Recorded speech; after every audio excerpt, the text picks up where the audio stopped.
O Fabrício Calazans está chegando com as notícias do Coelho nesta segunda-feira e os bastidores que seguem turbulentos, hein? Tá ligado, Calazans? Tô ligado, deixa comigo. Olha só, o noticiário do América segue turbulento, com notícias de bastidores. Sobre o time, o técnico William Batista fecha na manhã desta terça-feira a preparação para o duelo contra o Paysandu. Jogo de fundamental importância.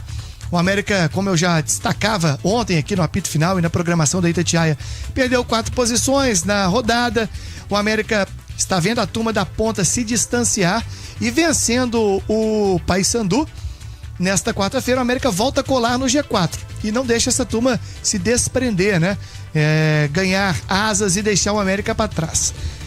Sobre o time, vai ter mudança no meio-campo, quem sabe por exemplo, a dupla de volantes que está suspensa, Cauã Diniz e Cauã Barros, então não jogam.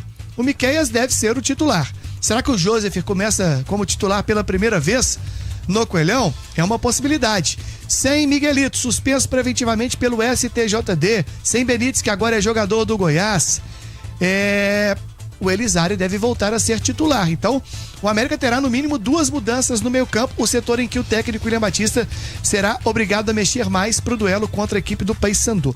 Falando em peças do América em campo, 2 jogadores são fundamentais, chamados de espinha dorsal, pilares do time do técnico William Batista. O goleiro Matheus Mendes e o atacante de velocidade Figueiredo, que joga também centralizado. O Romano até elogiou muito a atuação do Figueiredo contra o Goiás. E hoje vieram notícias de que os dois poderiam deixar o América. Lá do Rio Grande do Sul, uma informação de que o coordenador de futebol do Tricolor Imortal, o Grêmio, o Filipão, ex-treinador do Atlético, estaria pedindo a contratação do Matheus Mendes. E no Rio de Janeiro veio uma informação de que o futebol japonês estaria negociando a contratação por empréstimo do Figueiredo. O que pesa das duas negociações, situações? Os 2 jogadores não são do América, estão emprestados. Matheus Mendes é do Atlético e o Figueiredo é jogador do Vasco da Gama. Eu apurei junto ao América que não chegou absolutamente nada à mesa da direção de futebol do América. Não tem proposta do Grêmio pro Matheus Mendes e não tem proposta do futebol japonês pelo Figueiredo. Ah, mas o América vai ser o último a saber. Sim, realmente as propostas viriam primeiro para o Atlético e em segundo lugar para o Vasco. Mas a boa vizinhança do futebol faz com que qualquer proposta que chegue, o América é o primeiro clube a ser comunicado, até porque por prerrogativa contratual o América pode igualar a proposta. Não o faria pelo momento financeiro delicado do clube, mas então é a situação que eu posso trazer para a nação americana. Não chegou nada no América. Matheus Mendes segue goleiro e o Figueiredo segue atacante, pilares desta equipe, e o América conta com eles até o final, no mínimo, da Série B deste ano. Rafa Leal. Jogadores do América na mira de outros clubes. Agora, Romano, falando do jogo desta semana, a parada é no Horto, contra o Paysandu, lanterna da Série B do Campeonato Brasileiro, e que chega baqueado, porque perdeu a final do Paraense para o Clube do Remo nos pênaltis. Um jogo eletrizante, né? Tava vendo, inclusive, que festa linda da torcida do Remo. Eu acho muito legal, cara, o futebol do Pará. A briga no gogó, né? Que é o que a gente acha legal das duas torcidas, mas ontem o Remo saiu vitorioso e o América pegando esse Paysandu fragilizado na quarta-feira. Tem que ganhar, Romano. Tem que ganhar. Eu assisti também esse jogo e sem contar que emocionalmente tem um desgaste e fora o campo pesado, né? Porque choveu muito. Eu já disse isso aqui na Itatiaia que eu ainda quero ir a Belém assistir um repá. Deve ser muito legal. Com certeza. Ainda mais pra gente que não torce pra ir nos dois. Vai pra curtir o jogo, Vai pra curtir o jogo, deve ser muito legal. Então eu ainda tenho vontade de ir a Belém assistir um repá. Então, Rafa, o América, ele tem que aproveitar esse momento de fragilidade do Paysandu, porque o time perde o título para o maior rival no momento em que ele empata, ele vence a partida. O Remo iria empatar no tempo normal, o goleiro defende um pênalti e ele consegue levar para os pênaltis e perde. Além de já estar fragilizado emocionalmente, né? O time ainda teve que encarar uma viagem continental para chegar aqui, para jogar na quarta-feira. É porque é longe, né, bicho? Com tempo de recuperação assim. É porque ontem, chateado, etc. Os caras não dormiam direito. Cabeça quente, né? Cabeça quente. Vai ter que dormir hoje para viajar amanhã. Se é que não vai sair de madrugada. Então, assim, o América pode se aproveitar dessa parte aí. E o América tem que ficar esperto, porque a situação dele, ela não é legal na Série B nesse momento, não. Ah, mas com a combinação de resultados, o América pode chegar a G4. Mas se você olhar na outra parte da tabela, o América caiu 4 posições na tabela de classificação, é o 14º colocado com 9.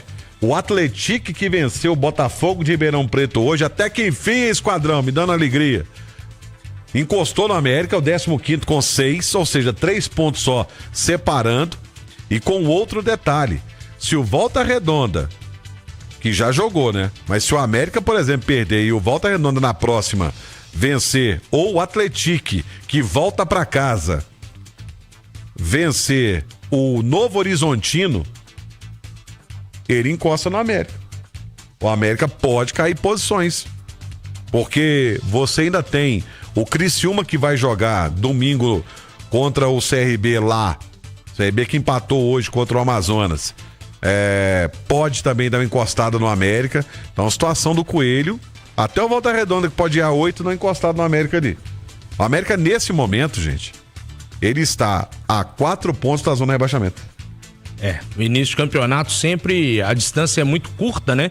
Entre o céu e o inferno, mas não pode deixar a peteca cair, tem que vencer em casa. Já que não tá ganhando fora, que faça o dever de casa, né? E mantenha essa invencibilidade jogando no Horto. Agora, Calazans, dá mais detalhes pra gente sobre essa situação complicada no América em termos de finanças, Calazans. Pois é, Rafael Leal, vamos falar de números pro torcedor americano sobre as dívidas do América. O Alencar da Silveira Júnior, o presidente, tem dito muito, né? De uma preocupação de convocar ex-presidentes, né? O Afonsinho, o Marcos Salum, entre outros, para debaterem o assunto financeiro do América, propor soluções, quem sabe abrir mão de algum bem material que o clube tenha, algum imóvel para pagar essas dívidas. Não à toa, o salário dos atletas está atrasado do último mês e o América tem 2 meses de direito de imagens também atrasados. Não é segredo para ninguém, e eu já expliquei aqui mesmo no apito final que o dinheiro da televisão, agora não é a Globo, né? Está atrasado, seria pago no dia 30 do mês passado, até agora nada, então isso motivou estes atrasos no América. E no site oficial do Coelhão, o América divulgou o balanço financeiro da temporada de 2024. Os números seriam apresentados aos conselheiros numa reunião do Conselho Deliberativo semana passada, mas aquela briga política fez com que a reunião não acontecesse. Então, qual que é o detalhe? O que chama atenção é que o déficit do América da temporada de 2023, em que o clube estava na Série A, para a temporada passada, 24, em que o América disputa a Série B, ele aumenta na casa de 164%. O América fechou a temporada 23 com um déficit de 22 milhões de reais e fechou a última temporada com um déficit de 58 milhões de reais. Pra gente explicar melhor pro ouvinte Itatiaia, o déficit é aquela diferença entre o que o clube arrecada e o que o clube gasta. Ou seja, o América está gastando a mais. E na temporada passada gastou 164% a mais do que na temporada de 2023. Isso se justifica? Em parte sim, porque o América, por exemplo, em 2023, quando esteve na Série A do Campeonato Brasileiro, teve uma receita líquida de 187 milhões de reais.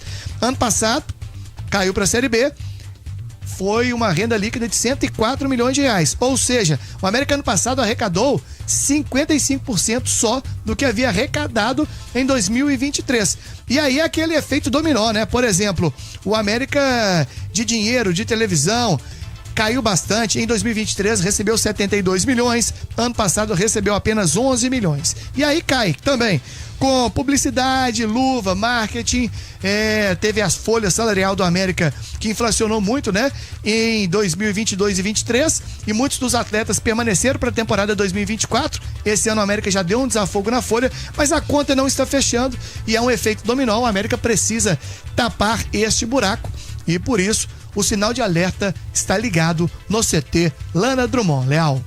As finanças do América que não vão nada bem, Emerson Romano. E sabe o que é interessante? Quando eu disse o América se classificou para a Libertadores da América, e eu dizia aqui na Itatiaia, e quem acompanha vai lembrar, que entre Libertadores e Sul-Americana, eu preferi que o América disputasse a Sul-Americana do que a Libertadores.